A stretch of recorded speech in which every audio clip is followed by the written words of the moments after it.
স্কিনকে সুস্থ রাখার জন্য একটা ন্যাচারাল কেয়ারের দরকার থাকে।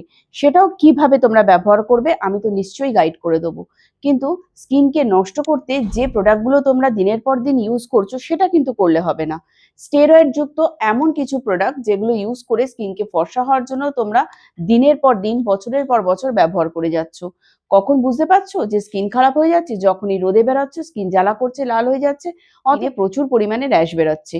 ছেড়েও দিতে পারছো না, কারণ এই স্টেরয়েড যুক্ত প্রোডাক্ট ছেড়ে দিলে স্কিনটা তোমাদের যেই কালো হয়ে যাচ্ছে আর সঙ্গে সঙ্গে বিভিন্ন রকমের প্রবলেম শুরু হয়ে যাচ্ছে, তোমরা ভয়ে আবার কিন্তু সেই স্টেরয়েডটাই আবার অ্যাপ্লাই করছো। তাই ভয়ের কোনো কারণ নেই, দি কুইন তোমাদের পাশে আছে। তোমরা শুধু এই খারাপ জিনিসগুলো একদম ইউজ করো না, আর ভালোভাবে ন্যাচারাল কেয়ার করে দি কুইনের হাত ধরে নিজের স্কিনকে সুস্থ করে তোলো। এই ধরনের স্টেরয়েড অ্যাপ্লাই করে কিন্তু অনেকেরই স্কিনে ভয়ঙ্কর ডিজিজও হচ্ছে।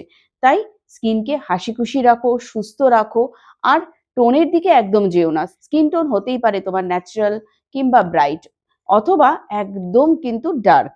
তাতে কি হয়েছে? যখন স্কিনটা গ্লাসি লুক হয়ে যাবে, যখন তোমাদের স্কিন উজ্জ্বল হয়ে যাবে, টান টান লুক পাবে, বয়সের চাপ ধরাই যাবে না, তখন কিন্তু একদমই এইসব মনে হবে না যে স্কিনটাকে আমাদের ফর্সা হতেই হবে।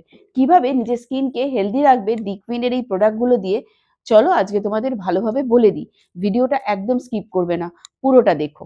দি কুইনের এই উইলোবার ক্লিনজার, এটা দিয়ে মুখটা পরিষ্কার করে ধুয়ে নেবে, আর তারপরে উইলোবারকে টোনার অ্যাপ্লাই করবে দুটো স্প্রে। সিল্ক হাইলেন অথবা হাইলোরনিক সিরাম কিংবা দুটো মিক্স করে ব্যবহার করবে, এতে স্কিনের হাইড্রেশনটা টোটালি রক থাকবে, একদম স্কিন রুক্ষ শুষ্ক হবে না। আর রোজ রাত্রিবেলায় ঘুমাতে যাওয়ার আগে অলিভেন 1000 নাইট ক্রিম তার সঙ্গে মিক্স করে ব্যবহার করবে এই 24 ক্যারেটের গোল্ড সিরামটা। দেখবে স্কিনটা পিগমেন্টেশন ফ্রি একটা দারুণ ইয়াঙ্গা লুকিং স্কিন পেয়ে যাবে। তাহলে দুশ্চিন্তা করো না, শুধু ব্যবহার কর, আমরা তোমাদের পাশে আছি।